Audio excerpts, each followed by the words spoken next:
Guys, itong uling na to, nakakatulong ako sa magsasaka sa mga nasa bundok nakatira guys. Natutulungan ko rin sila dahil sana all nila guys. Kasi sila guys, yung mga farmer sa bundok, hirap pa lang trabaho guys.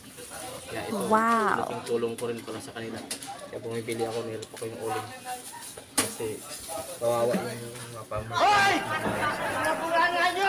Guys, puntaan natin yung mga farmers natin sa bundok, sa ang sulok ng mundo, yung mga farmers natin, suportaan natin. Oh my God!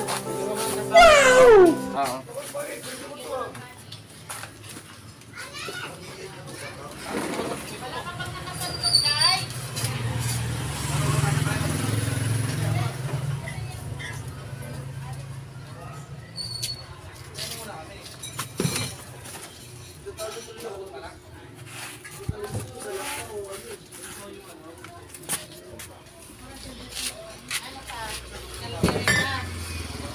Time na